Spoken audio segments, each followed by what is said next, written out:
तो स्टार्ट करें। अब देखो जो हम लोगों ने कल डिस्कस किया था वो समझ में आया था। एक बार मैं आपको कल वाला टॉपिक क्विक वे में रिवाइज करता हूँ। हम लोगों ने पहली क्लास में जो पढ़ा था बेसिक अकाउंटिंग टर्म पढ़े थे। बेसिक अकाउंटिंग टर्म में मैंने आपको पहला टर्म कौन सा पढ़ाया था बताओ? कैपिटल। कैपिटल मतलब क्या था? It was the amount invested by the owner. Capital हमेशा ध्यान रखना बढ़ता कब है? जब बिजनेस में क्या होता है?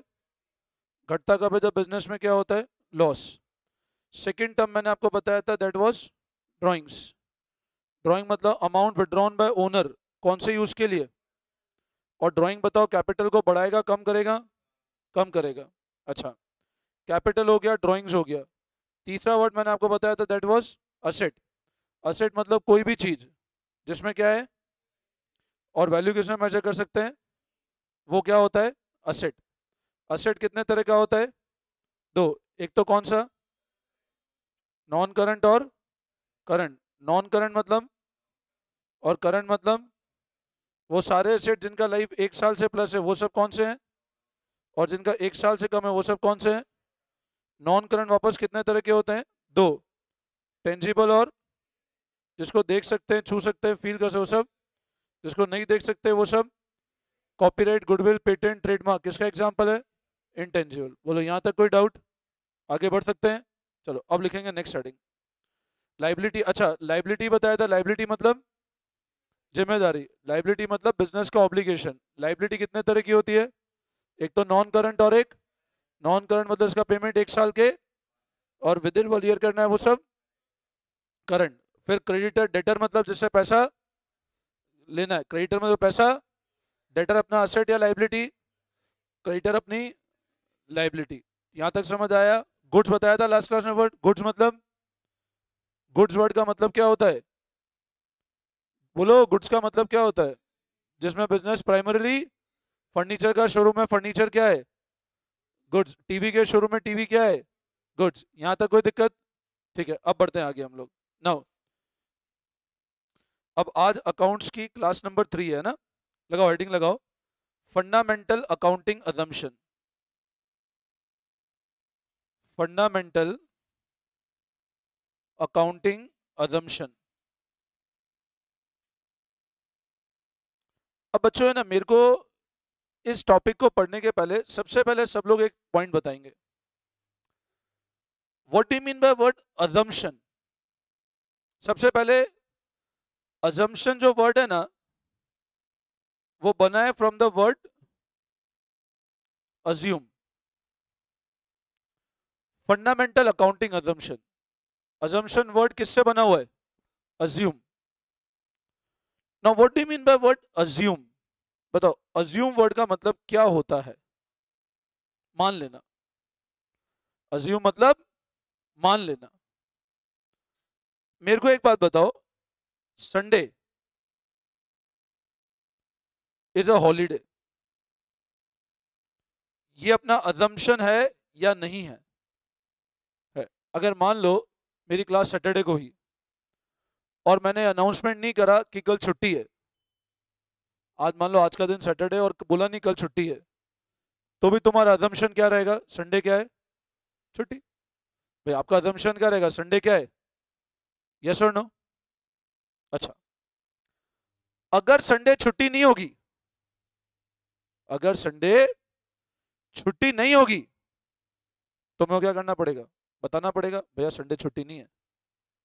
बाकी तो अपना अजम्पशन क्या है? संडे क्या है? छुट्टी।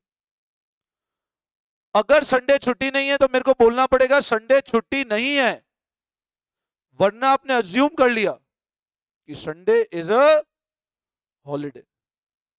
उसी तरह अजम्पशन का मतलब क्या होता है? जो चीज हमने सोच लिया कि वो होगी।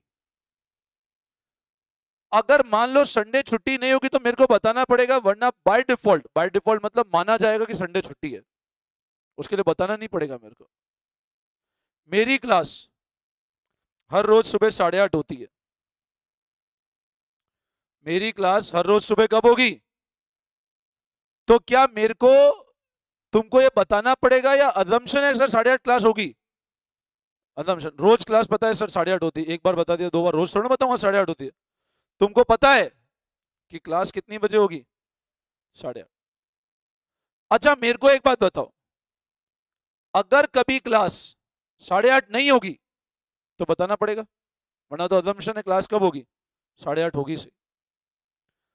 अजम्पशन को लेके हमेशा एक बात ध्यान रखना, हमेशा ये माना जाता है अगर आप अजम्पशन फॉलो कर रहे हो, संडे छुट्टी है तो बताना नहीं है, क्लास 8:30 है तो बाय डिफॉल्ट 8:30 है, बताना नहीं पड़ेगा मेरे को।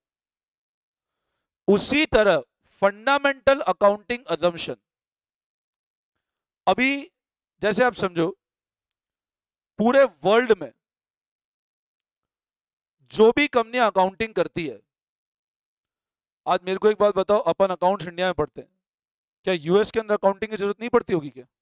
वहां भी तो पैसा होता होगा हिसाब, वहां पैसा नहीं है क्या? जहां पैसा है वहां अकाउंटिंग है, क्या यूएस में पैसा नहीं है क्या? बस फर्क क्या है, हमारे यहाँ अकाउंटिंग हम किस में करते हैं, वहां अकाउंटिंग किस में करोगे? ये जब तुम हायर लेवल पे जाओगे तो डॉलर रुपी को भी मर्ज करना सीखोगे।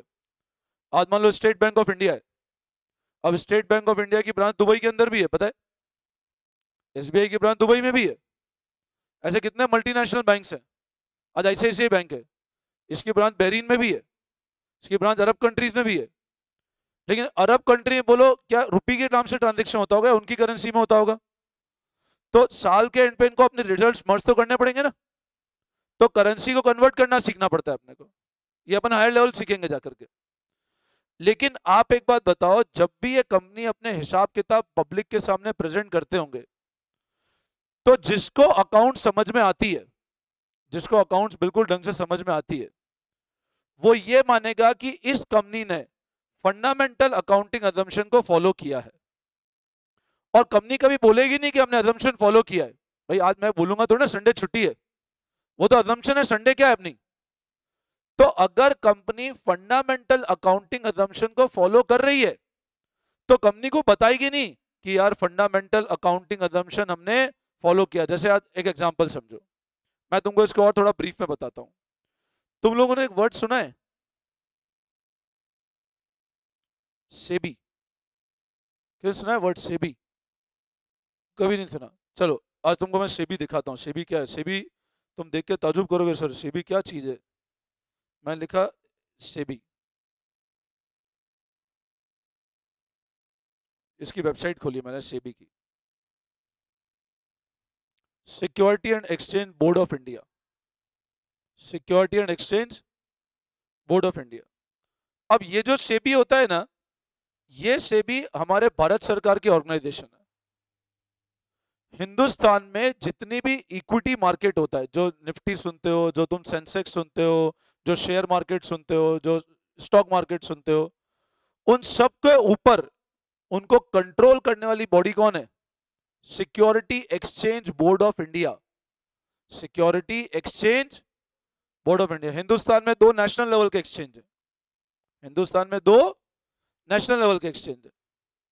अब वो जो नेशनल लेवल एक्सचेंज, देखो मैं आपको इसकी ये वेबसाइट है सेबी की, इन्वेस्टर की कोई कंप्लेन है, इन्वेस्टर कंप्लेन कर सकता है, मार्केट स्टैटिस्टिक करियर ये सब क्या अपन लोग अभी धीरे धीरे पढ़ेंगे, म्यूचुअल फंड क्या होते हैं, सर्कुलर क्या होते हैं, सब अपन लोग मैं तुमको वन बाय वन समझाऊंगा।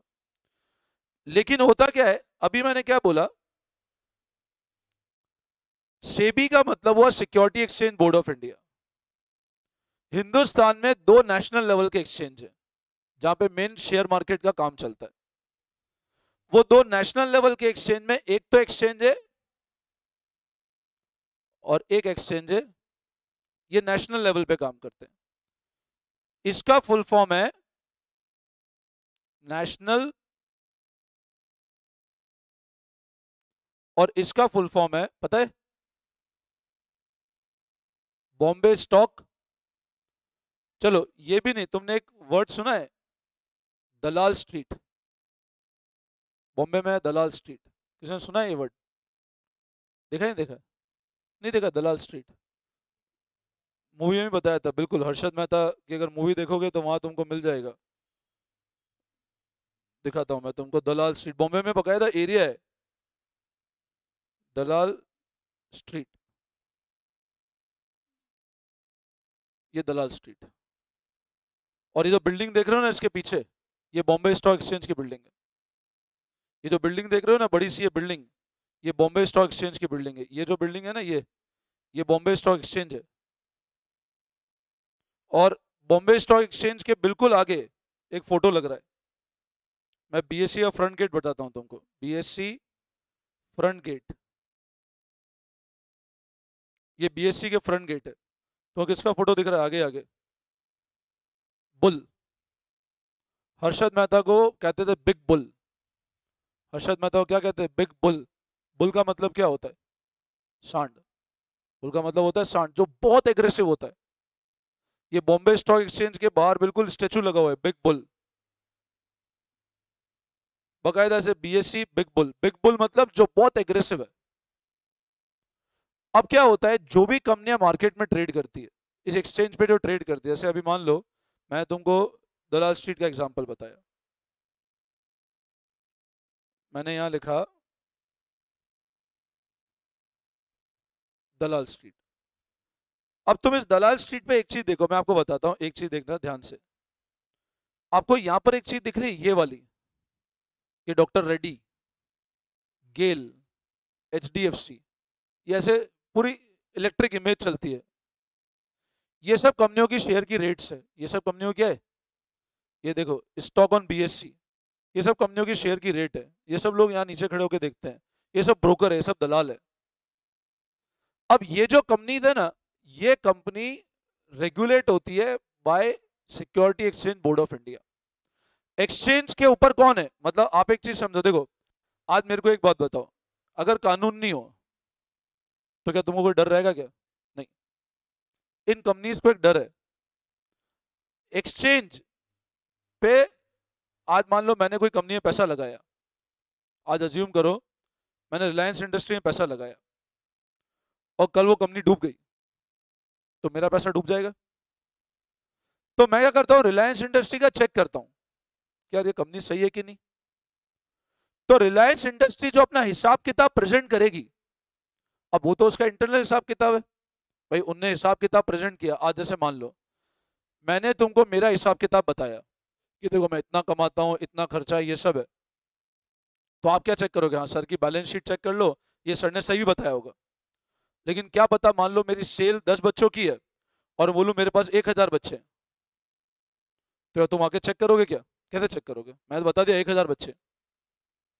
लेकिन अगर मैं गलत इंफॉर्मेशन दूंगा ना, तो मेरे को रेगुलेट करने के हिंदुस्तान में कानून है। और वो कानून का पता है कंपनी में नाम क्या है? Companies act. ये कंपनी का कानून है, मतलब कंपनियों को गवर्न करने का कानून है कंपनीज एक्ट 2013। मतलब कोई भी कंपनी अगर गलत इंफॉर्मेशन प्रेजेंट करेगी तो उसके ऊपर कार्रवाई कौन से एक्ट के तहत होगी? आज मान लो मैंने किसी को डांट डूट दिया, उसने कहा सर की तो बैंड बजानी है, और वो आया और सर का मर्डर करके चला गया। अब बताओ उसको सजा होगी नहीं होगी? सजा होगी। तो कौन से कानून के तहत होगी? Criminal procedure code. आपने देखा होगा मूवी में लोग कटघरे में खड़े होते हैं कि दफा दिस के तहत इसको फांसी की सजा सुनाई जाती है। तो इसलिए हिंदुस्तान ने कानून बनाया क्रिमिनल प्रोसीजर कोड। अपन गाड़ी रेड लाइट में क्रॉस कर जाए तो मोटर व्हीकल एक्ट बना हुआ है। इनकम टैक्स नहीं दोगे तो इनकम टैक्स का कानून बना हुआ है। अब उसी तरह कंपनी का कानून क्या बना हुआ है? Companies act 2013। और ये कंपनीज एक्ट में इसने पावर किसको दिया? सेबी को, कि आप कंपनीज को रेगुलेट करो। अब सेबी ने किसको रेगुलेट कर लिया? सेबी ने पकड़ किसको लिया? अब हर जो कंपनी एनएससी बीएससी पे काम करेगी, एनएससी बीएससी को मॉनिटर कौन कर रहा है कि क्या है गलत काम तो नहीं कर रहे हैं? और इनके नीचे वापस कंपनियां हैं, एनएससी बीएससी के नीचे वापस कौन है? अलग अलग बहुत सारी कंपनियां हैं जो काम कर रही है यहाँ पे। कैसे काम करते हो आगे सीखेंगे, अभी अपना कंसर्न नहीं। तो ये कंपनी जब काम करती है तो हर साल क्या प्रेजेंट करती है? अपने अकाउंटिंग के रिपोर्ट। आज मेरे को रिलायंस में पैसा डालना है, अभी तो तुम नहीं समझते हो, बट जिस दिन समझोगे तो सोच समझ के पैसा डालोगे ना। क्रिकेटर्स का ऐड देखा होगा तुमने बहुत सी बार, म्यूचुअल फंड सही है, तेंदुलकर का ऐड आता है, बहुत सारे प्लेयर्स का ऐड आता है कि म्यूचुअल फंड सही है। ऐसा एक ऐड भी आता है म्यूचुअल फंड है, मैजिक फंड नहीं है। टीवी पे चलता है, यूट्यूब करके देखना तेंदुलकर म्यूचुअल फंड, ऐड दिख जाएगा। तो जब आप कहीं पैसा डालते हो तो आप पूरा ठोक पीट के डालते हो ना कि यार अपना पैसा डूब नहीं जाए। अब आज रिलायंस में पैसा डालना है, तो रिलायंस में आके बोलो भैया तू बता तेरा कामकाज कैसे होता है, ऐसे तो नहीं बोल सकते। बोलेंगे आपका अकाउंटिंग रिकॉर्ड बता दो। अब जब कंपनी अपने अकाउंटिंग रिकॉर्ड प्रेजेंट करेगी तो आपको समझ में तो आना चाहिए ना वो, कि यार कंपनी क्या दिखा रही है। भाई आज मान लो तुमको बोले ऑपरेशन करना है, तो आप देख करके ऑपरेशन समझ, तो आपको समझ में आना चाहिए ना कि क्या होता है ऑपरेशन में।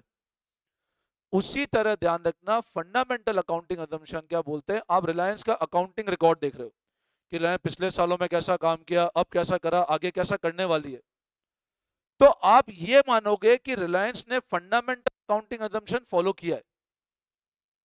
और अगर Reliance fundamental accounting assumption follow नहीं करी, तो रिलायंस अपने अकाउंटिंग रिकॉर्ड के नीचे लिख के देगी कि हमने फंडामेंटल अकाउंटिंग असम्पशन फॉलो नहीं किया।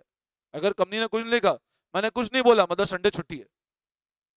और अगर मैंने बोला संडे छुट्टी नहीं है, तो मतलब मैंने फंडामेंटल अकाउंटिंग असम्पशन ब्रेक कर दिया। जिस महीने संडे छुट्टी नहीं होगी मैं बोलूंगा आज संडे छुट्टी नहीं है, मतलब असम्पशन टूटा है।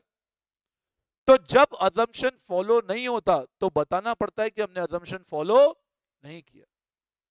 ये तो बात हुई अकाउंटिंग असम्पशन की। लेकिन सर असम्पशन कौन कौन से हैं?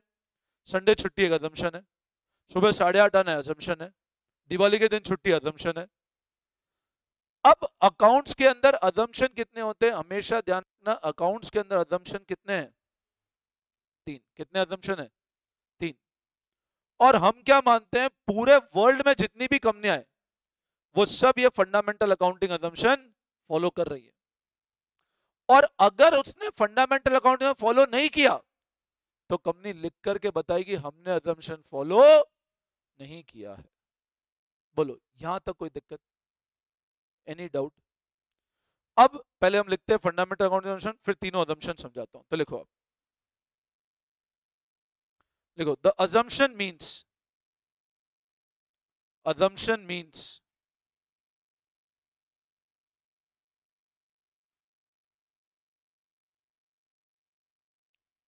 the business transaction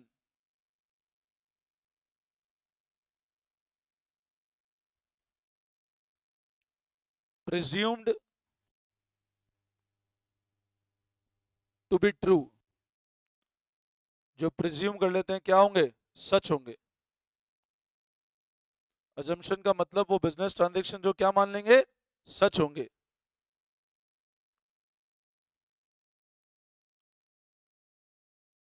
if a organization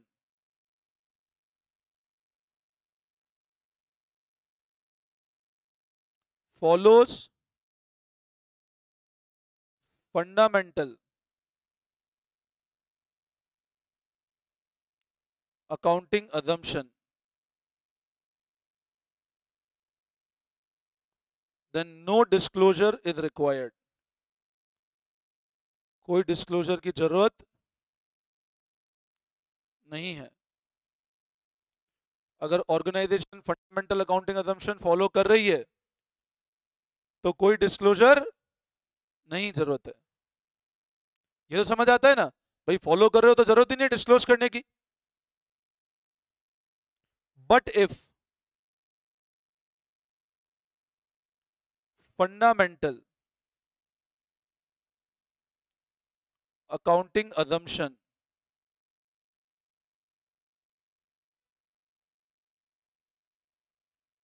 is not followed,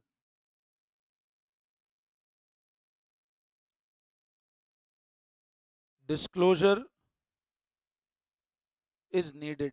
तो डिस्क्लोजर देना पड़ेगा कि हमने assumption फॉलो नहीं किया है।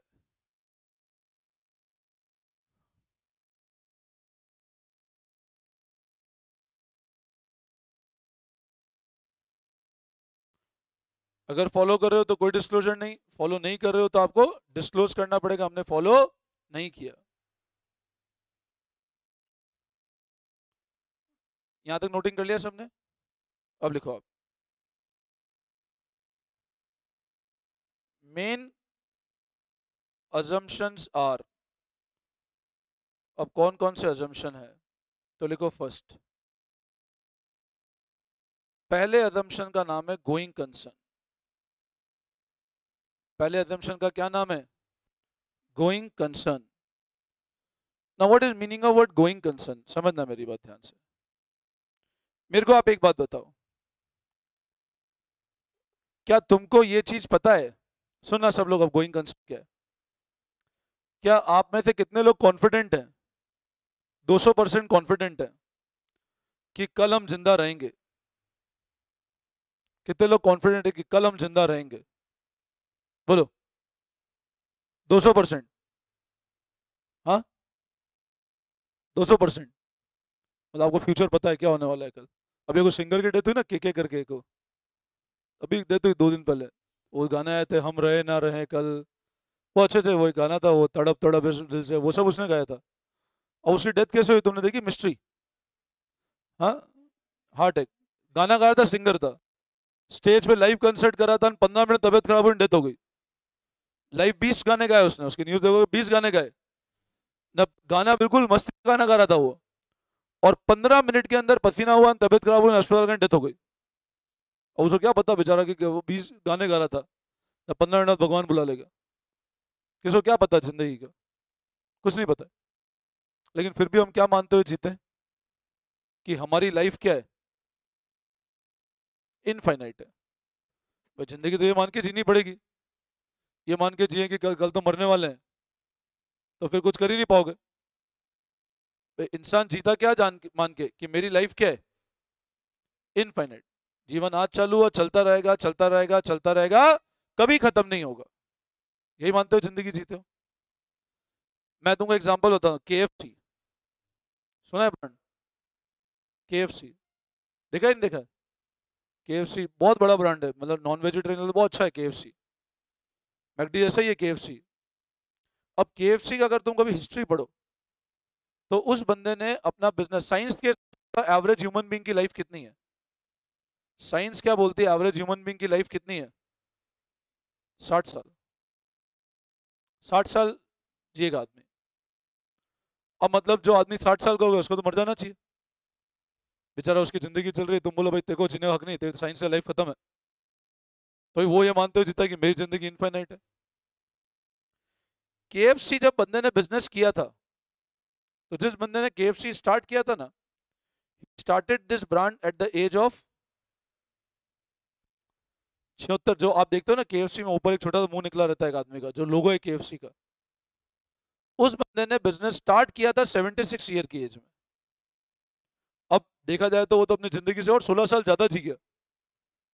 उसको कोई जाके बोले तुमको तो मर जाना चाहिए, 16 साल और ज्यादा जी गए हो, और अब धंधा करने की सोच रहे हो, तो भी उसने क्या सोच के बिजनेस किया कि मेरी लाइफ क्या है? इनफाइनाइट। तो बताओ 2 साल में मरने वाला हूं तो स्टार्ट नहीं करेगा वेंचर? 80-80 साल, 85 साल लोग भी काम कर ही रहे हैं। तो गोइंग कंसर्न क्या बोलता है? बिजनेस हमेशा ये मानते करते भाई हम जीते, हमेशा ये मानते कि हमारी लाइफ क्या है? इनफाइनाइट है। गोइंग कंसर्न अजम्पशन ये बोलता है बच्चों, बिजनेस हमेशा ये मानते हुए करते हैं कि बिजनेस की लाइफ क्या है? इनफाइनाइट है। बिजनेस आज चालू किया, चलता रहेगा, चलता रहेगा, चलता रहेगा। आज तुम रिलायंस कंपनी में पैसा लगा रहे हो, अब रिलायंस कंपनी में आपको पता है कि रिलायंस कंपनी ने फंडामेंटल अकाउंटिंग में गोइंग कंसर्न फॉलो किया है। मतलब कंपनी मान लो, और कंपनी का ऐसा प्लान हो कि अगले साल अपने को बंद करना है धंधा, अगर कंपनी का ये प्लान है कि अपने साल अगले साल बिजनेस क्या करना है? बंद करना है। अब कंपनी का प्लान है अगले साल बिजनेस बंद करना है, तो बोलो गोइंग कंसर्न फॉलो हुआ क्या? नहीं, गोइंग कंसर्न तो क्या बोल रहा है, लाइफ क्या है? चलती रहेगी, बिजनेस बंद नहीं होगा। आज चालू किया, बिजनेस चलती हुई एंटिटी है, इट विल नेवर एंड।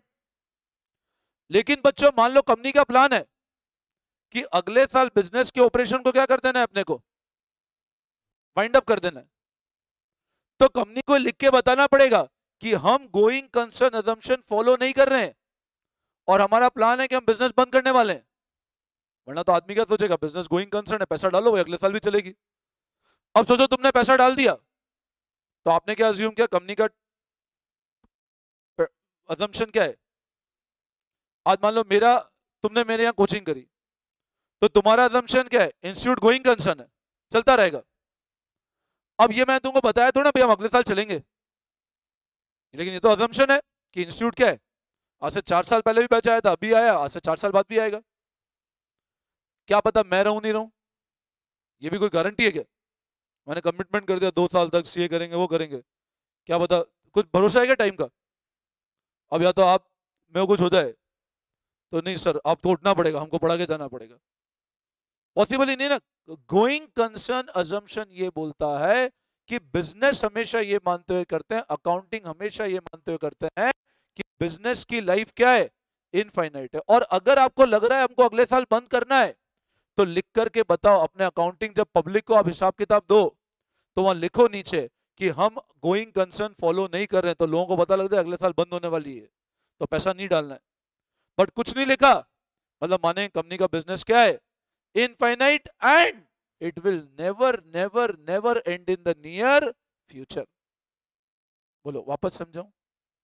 तो गोइंग कंसर्न क्या बोलते, अकाउंटिंग हमेशा क्या मानते हुए करनी चाहिए, बिजनेस की लाइफ क्या है, इनफाइनाइट, कभी खत्म नहीं होगी। बोलो वापस समझाऊं? तो लिखो गोइंग कंसर्न, लिखना। This assumption means that,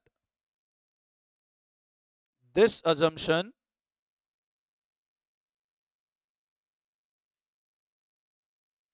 means that the life of business is infinite and it will never end in near future.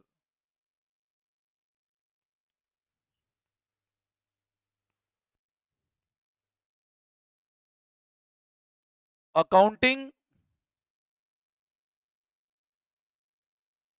is always done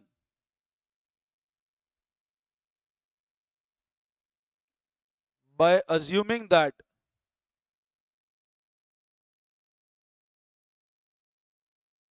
business will continue its operation for infinite period of time.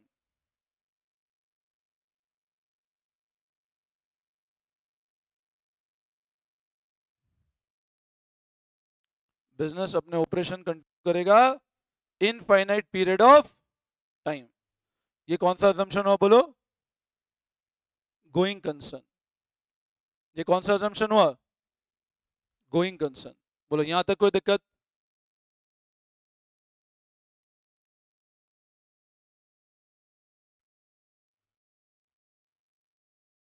Any doubt? ये पहला assumption है जिसका क्या नाम है, going concern. वापस से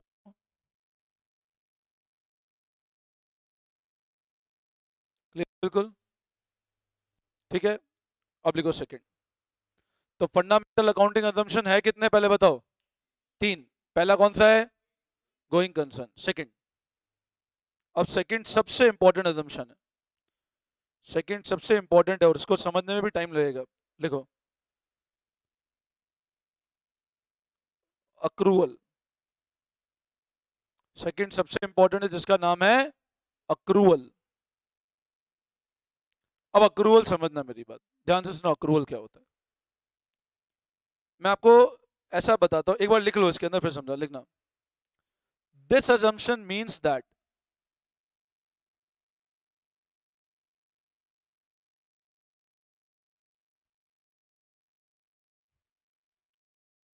accounting is always done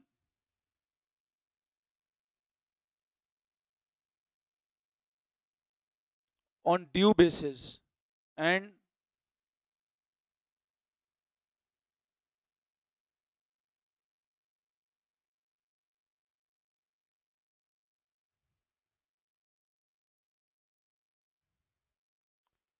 this assumption means that accounting is always done on due basis and not on receipt public payment basis.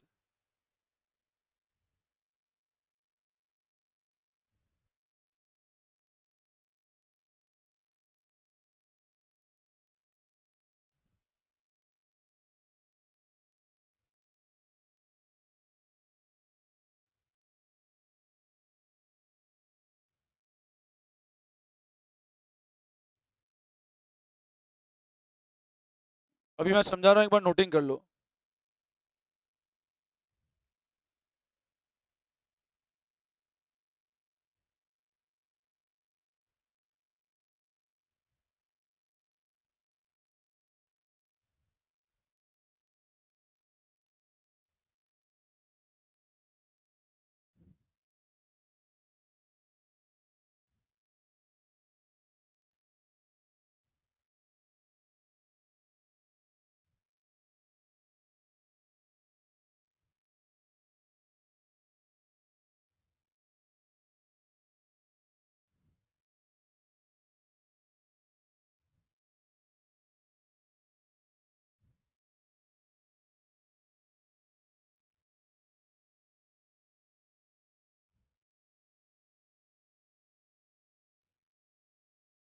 देखो फटाफट एक बार लिख लो, फिर मैं समझा रहा हूँ, है ना, पूरा लिख लो एक बार।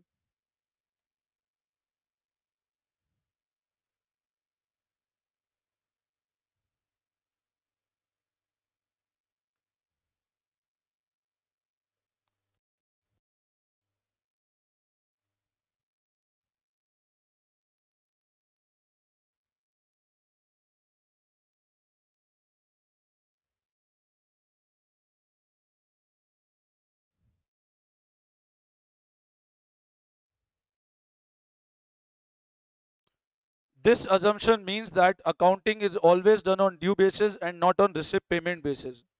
It means that if amount has not been received but have become due to be received, it will be treated as income. Similarly, if amount is not paid but have become due to be paid, it will be treated as expense. अब सब लोग ध्यान देंगे इसका मतलब क्या होता है, समझाऊं मैं इसको? नोट कर लिया सबने? बस अब पेन रख दो, इधर ध्यान दो। तब अब देखो, मैं आपसे सबसे पहले एक वर्ड पूछता हूं, इनकम और एक्सपेंस। बोलो, इनकम का मतलब क्या होता है? कमाई। इनका मतलब क्या होता है? और एक्सपेंस मतलब खर्चा। आप बोलोगे सर इनकम का मतलब कमाई और एक्सपेंस का मतलब खर्चा, है कि नहीं? मेरे को एक बात बताओ, कोई भी चीज को कमाई कब मानेंगे? जब पैसा आएगा तब कमाई है, या पैसा आना बन गया तब कमाई है? तो आप बोलोगे सर देखा जाए पैसा जब आएगा तभी तो कमाई मानेंगे। पैसा आया ही नहीं बट आना बन गया तो कमाई नहीं मानेंगे। अच्छा, कोई भी जो खर्चा कब मानेंगे? जब दिया या जब देना बन गया? जब दिया। मतलब आप बोलोगे सर अगर कैश आया जेब में तो क्या मानो उसको, और सर अगर कैश गया तो क्या मानो उसको? खर्चा। यस और नो? ये तुमने बताया। अब मैं आपसे एग्जांपल पूछता हूं। मान लो 2021 में 2021 में मेरे बिजनेस की सेल, मेरे बिजनेस की सेल क्रेडिट और कैश। 2021 में मेरे बिजनेस की सेल क्रेडिट में और कैश में। क्रेडिट मतलब उधार, मैंने सामान कैसे बेचा बोलो? उधार बेचा। और कैश मतलब पैसा आ गया। 2021 में मैंने क्रेडिट पे मान लो बच्चों 5 लाख का सामान बेचा। 2021 में मैंने क्रेडिट पे कितने का सामान बेचा? और कैश में 2 लाख का सामान बेचा। उधार पे कितने का सामान बेचा और कैश पे कितना सामान बेचा? तो फिर आप बताओ अब टोटल सेल कितनी मानेंगे इस केस में? 7 लाख या 2 लाख? 7 लाख। तो अभी तो आपने बताया सर पैसा आएगा तभी मानेंगे कमाई। अभी तो आपने ही बोला ना कि सर पैसा आएगा तभी कमाई मानेंगे। तो क्रेडिट पे पैसा कहाँ है अभी तक, तो सेल कैसे मानोगे? मेरी बात समझना। अभी मैंने आपसे पूछा था ना कि पैसा आया ही नहीं तो कमाई मान लेंगे क्या? और नहीं सर कैसे मान लेंगे? मैंने कहा ड्यू हो गया आना, सामने वाले की उधारी बन गई, देना है मेरे को, तो कमाई मान ले क्या? नहीं। तो फिर आप बताओ क्रेडिट सेल को सेल कैसे मान सकते हो? आप बोलोगे सर सेल कितनी है? आई 2 लाख, तो इसको सेल नहीं मानेंगे क्या? पैसा तो आया नहीं, आना बनता तो है। अक्रूवल सिस्टम क्या बोलता है पता है? पूरे वर्ल्ड में अकाउंटिंग पता है कौन सा सिस्टम फॉलो करती है? अक्रूवल। और एक और इसका अपोजिट, जैसे मैंने कहा डे, डे का अपोजिट क्या होगा? नाइट। डे का अपोजिट क्या होगा? वाइट। वाइट का अपोजिट ब्लैक। उसी तरह अक्रूवल का अपोजिट होता है कैश। अक्रूवल का अपोजिट क्या होता है? कैश। अकाउंटिंग के दो मेथड है, अकाउंटिंग के दो मेथड है। अकाउंटिंग कितने मेथड हुए? दो। बच्चों पहला मेथड कहलाता है, और दूसरा मेथड कैश। अकाउंटिंग के दो मेथड, पहला मेथड कहलाता है अक्रूवल, दूसरा मेथड कहलाता है कैश। अक्रूवल मेथड यह कहता है कि अकाउंटिंग हमेशा कौन से सिस्टम पे चलती है? ड्यू। और कैश सिस्टम कहता है अगर आप अक्रूवल सिस्टम फॉलो कर रहे हो ना, तो पता है सेल कितनी मानेंगे, और अगर कैश सिस्टम फॉलो कर रहे हो ना, लेकिन पूरे वर्ल्ड में जितने भी इनकम टैक्स है, जितने भी कानून है, वो क्या बोलते हैं? फॉलो कौन सा सिस्टम करना है? अक्रूवल। कौन सा सिस्टम फॉलो करना है? अक्रूवल। अक्रूवल मतलब पैसे पे आने का अगर हक बन गया बट आया नहीं, तो उसको इनकम मान लो। और पेमेंट करने की जिम्मेदारी आ गई बट दिया नहीं, तो भी खर्चा मान लो। अक्रूवल सिस्टम ये बोलता है पैसा आना या नहीं आना इनकम और एक्सपेंस नहीं होता है। जैसे एग्जांपल से समझाता हूं, मेरी बात सुनना ध्यान से। मान लो 2021 में मेरे यहां एक ये आदमी काम करता था जिसका नाम था मिस्टर एक्स। क्या नाम था? एक्स। इस एक्स को मेरे यहां पे काम करता था, और इसकी तनख्वाह, अक्रूवल सबसे इंपॉर्टेंट कंसेप्ट है अकाउंट्स का। और मैं आपको बता दूं, बच्चों को 12th तक पता नहीं पड़ता अक्रूवल क्या होता है। जो स्कूलों में पढ़ते आधे बच्चों को अक्रूवल पता ही नहीं होता है कि अक्रूवल होता क्या है, और पूरी 11th पढ़ के आ जाते हैं। सबसे इंपॉर्टेंट कंसेप्ट, लगभग हर क्वेश्चन में अक्रूवल आना है आगे।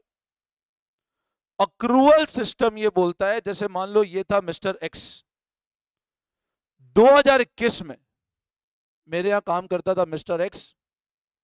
उसकी टोटल तनख्वाह जो मैंने तय करी कि भाई तेरे को जनवरी से लेके दिसंबर तक हर महीने कितना पेमेंट करेंगे, मान लो कितना पेमेंट करेंगे। मैंने मिस्टर एक्स को यह बोला कि जनवरी से दिसंबर हर महीने तो कितना पैसा देंगे? 20,000 महीने का।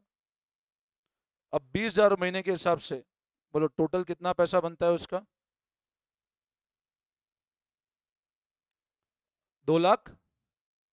अगर हर महीने 20,000 है तो 20,000 इंटू 12, 2,40,000। अब सुनो मेरी बात, ये वो पैसा है जो मेरे को मिस्टर एक्स को देना बनता है। उसने भी ईमानदारी से काम किया, तो मिस्टर एक्स को कितना पैसा देना बनता है? 2,40,000। यहां कोई दिक्कत? अब मैंने मिस्टर एक्स को जो पैसा दिया, मैंने मिस्टर एक्स को जो पैसा दिया, मान लो मैंने दिया उसको, मैंने उसको पैसा दिया, और मैंने उसको दिया मान लो 2 लाख रुपए। अब बच्चों बोलो देना कितना बनता था? बोलो 2 लाख। मैंने दिया कितना? 2 लाख। अब बोलो कितना देना और बनता है? तो बताओ। मैं कहता हूं और देना बनता है, और देना बनता है कितना? अब अक्रूवल सिस्टम और कैश सिस्टम, मान लो दो ऑर्गेनाइजेशन है, एक ऑर्गेनाइजेशन है एक्स लिमिटेड, वो फॉलो कौन सा करती है, और एक ऑर्गेनाइजेशन है वाई लिमिटेड, वो फॉलो कौन सा करती है, कैश। तो पता है वाई लिमिटेड क्या बोलेगी, वाई लिमिटेड बोलेगी खर्चा कितना है 2 लाख, और एक्स लिमिटेड क्या बोलेगी खर्चा कितना है, दिया नहीं दिया उससे फर्क नहीं है, क्या देना बनता था क्या, अगर आंसर मिला यस तो अगला खर्चा मानो उसको, आंसर क्या बोलेगा खर्चा मान लो, भले ही आया या नहीं आया, बट देना बनता था तो क्या मान लो उसको एक्सपेंस मान लिया जाएगा। तो अक्रूवल सिस्टम ये बोलता है कि अकाउंटिंग हमेशा कौन से सिस्टम से करनी है, ड्यू। पैसा आया या नहीं आया उससे कोई मतलब नहीं है, अगर पैसा आना क्या हो गया ड्यू, अगर पैसा आना क्या हो गया ड्यू, तो उसको एक्सपेंस मान लिया जाएगा। देना बनता था, अगर आंसर मिला यस तो एक्सपेंस आएगा यस, अक्रूवल सिस्टम। अब लैंग्वेज वापस पढ़ो, देखो क्या लिखा है मैंने, पढ़ना। दिस अजम्पशन मीन्स दैट, ये अजम्पशन क्या बोलती है, accounting is always done on due basis and not on receipt payment पे नहीं होती। Accounting is always done on which basis and not on, आई बात समझ, फिर आगे पढ़ो। It means that if amount has, नीचे वाला पढ़ना, if amount is not paid, क्योंकि मैंने पेमेंट वाला बताया अभी इसलिए फिर रिसीव वाला फिर बता रहा हूं मैं, not paid but have become due to be paid, पैसा दिया नहीं बट देने की जिम्मेदारी आ चुकी है। मिस्टर एक्स ने मेरे यहां काम कर लिया पूरे साल, मैं दिए 2 लाख रुपए बट देना कितना बनता था, तो अक्रूवल बोलेगा खर्चा कितना मानो, पूरा 2,40,000 को ही खर्चा मानेंगे। वापस समझाऊं, पक्का भूलना मत, प्रॉमिस, क्वेश्चन कराऊंगा फिर भूल जाओ, सबको याद ही नहीं रहा, पक्का देखते हैं चलो। तो अक्रूवल सिस्टम क्या बोलता है, अकाउंटिंग कौन से सिस्टम पे चलती है हमेशा, ड्यू। अब आपको लगेगा सर ऐसा क्यों होता है, ऐसा इसलिए होता है कि लोग पता है गड़बड़ नहीं करते अकाउंटिंग में। मैं आपको प्रैक्टिकल एग्जांपल समझाता हूं, मैंने वापस लिखा यहां पर,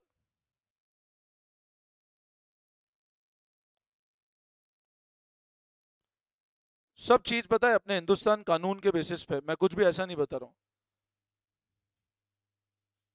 अब यहां पढ़ो क्या लिखा है, हिंदुस्तान कानून क्या बोलता है, इनकम टैक्स बिकम्स पेएबल, क्या लिखा है सिर्फ पढ़ना, in case of income tax, जो टैक्स बिकम्स मतलब देना पड़ेगा, कब, when the receipt is whether,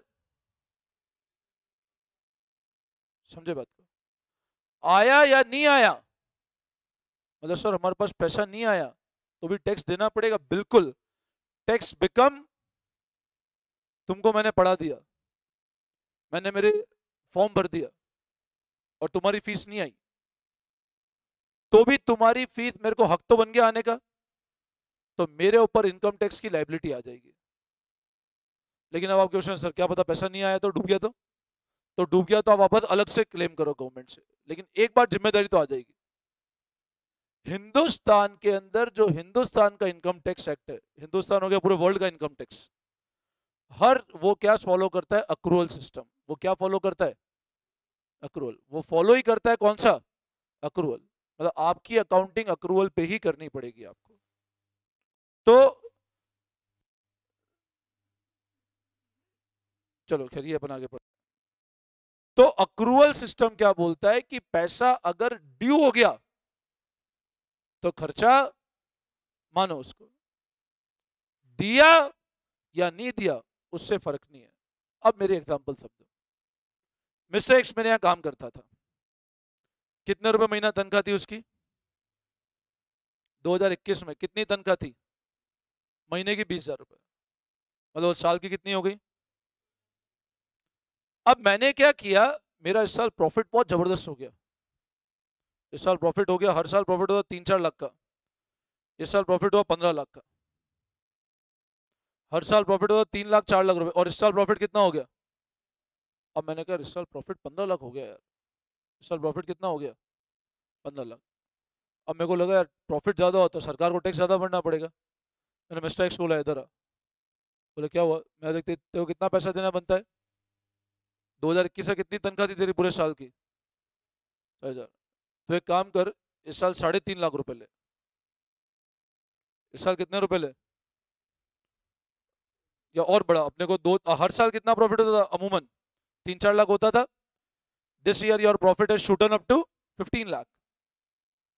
now you call mister X and tell that this year your salary will be, आपकी सैलरी 240 नहीं होगी, आपकी इस साल सैलरी होगी 7 लाख रुपए। मिस्टर एक्स बड़ा खुश हो, अरे क्या बात है, मजा आ गया आज तो, सेठ जी ने 2,40,000 की 7 लाख रुपए तनख्वाह कर दी।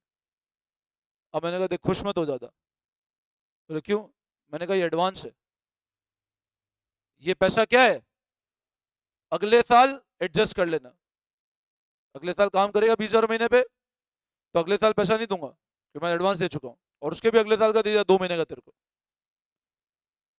तो बताओ क्या मिस्टर एक्स को मैंने एक्स्ट्रा पेमेंट किया या तनख्वाह में एडजस्ट करूंगा उसका? तनख्वाह में एडजस्ट कर रहा हूं। अब मैं सरकार को ऐसा बोलता हूं कि देखो मेरा प्रॉफिट हुआ कितना था? 15 लाख, और मैंने मिस्टर एक्स को कितने रुपए दे दिए? 7 लाख। तो मैं टैक्स कितने पे दूंगा? सिर्फ 8 लाख। अब सरकार बोलती ये क्या बात हुई, जिस साल प्रॉफिट हुआ ज्यादा हो खर्चे बढ़ा दिए, और जिस साल प्रॉफिट कम हुआ खर्चे कम कर दिए। बोले पिछले साल मिस्टर एक्स 3 लाख पे काम कर रहा था, इस साल ऐसा क्या हो कि डायरेक्ट 8 लाख तनख्वाह दे दी उसकी। तो सरकार बोलती है ये तो गलत काम कर रहे हो आप। अब गवर्नमेंट फिर पूछती है मतलब आपने उसको एडवांस दिया है? भाई आपने क्या दिया उसको? तो देना तो बनता ही नहीं था, वो तो आपने सिर्फ इसलिए दिया ताकि टैक्स बचा सको। भाई आपने दिया क्यों उसको ज्यादा? क्योंकि आप प्रॉफिट कम बताओ और टैक्स बचा लो। तो ये तो आप गलत काम कर रहे हो। भाई देखा जाए तो मिस्टर एक्स को इस साल तो बनता 240 ही था ना, लेकिन आपको साल के एंड पे पता लगा प्रॉफिट कितना हो गया? 15 लाख। आपने कहा एक काम करो, और मान लो ऐसे 3-4 लोग थे, मिस्टर एक्स भी था, एक वाई भी था, एक जेड भी था, सबको बुला के 3-3 लाख रुपए एडवांस दे दिए, और सरकार को बोला हमारा तो सबको पैसा एडवांस दे दिया, प्रॉफिट क्या हो गया? जीरो। तो गवर्नमेंट टैक्स तो है ही नहीं, प्रॉफिट ही नहीं है, कहां से टैक्स है? अब बताओ आपने क्या सच में टैक्स नहीं बनता था क्या आपका? टैक्स तो बनता था, लेकिन आपने क्या किया, सबको क्या कर दिया पेमेंट? क्यों आप होता सरकार कौन टैक्स देवे, इनसे तो अगले साल निकलवा लूंगा पैसा, काम करेंगे मेरे यहाँ। तो गवर्नमेंट ने बोला नहीं, आप एडवांस दो, आपका हेडेक है वो, आप एडवांस दो, वो आपका टेंशन, हम तो खर्चा उतना ही मानेंगे जितना बनता है। अब आप बोलो कि सर एक्स की तनख्वाह कितनी थी हर महीने की? 20,000 इंटू 12, तनख्वाह बनती कितनी थी, और मैंने दे कितनी थी? 7 लाख। तो देखा जाए तो मैंने एक तरह से 2,260, लगभग लगभग 4,60,000 रुपए मैंने एक्स को क्या दे दिए? एडवांस। और मैं खर्चा कितना क्लेम करता हूं, मैं बुक्स में खर्चा कितना बता रहा हूं? तो यहाँ पे गवर्नमेंट मना कर देती है, बोलते अक्रूवल बेसिस पे चलेगी अकाउंटिंग, आपने कितना ही दिया हो हमको उससे मतलब नहीं है, देना कितना बनता था वो बताओ। 240। अब वापस वही बात, मिस्टर एक्स को मैंने आपको 2 एग्जांपल बताए। पहले एग्जांपल में भी देना कितना बनता था? ये वाला अमाउंट देना बनता था।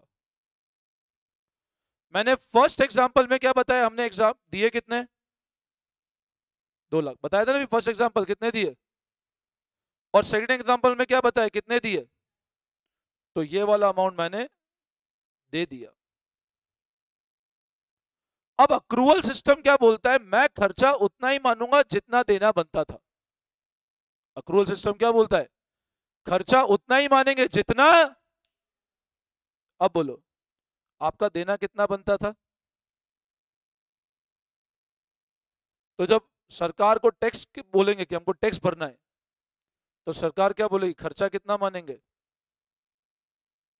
240। भले ही 40,000 नहीं दिया तो भी खर्चा कितना मानेंगे, 240।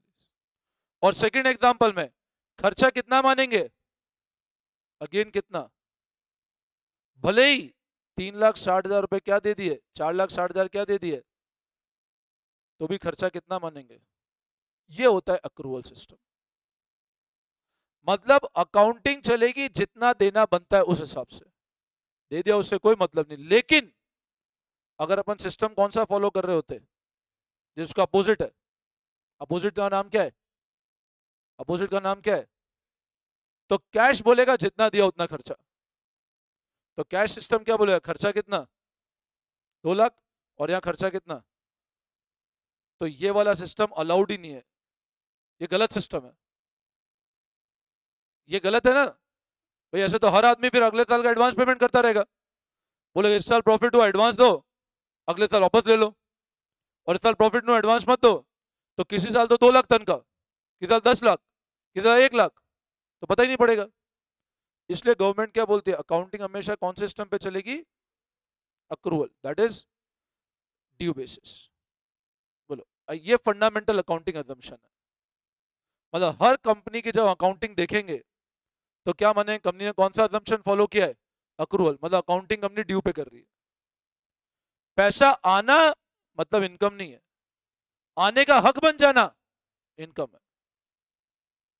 बोलो आई बात समझ में।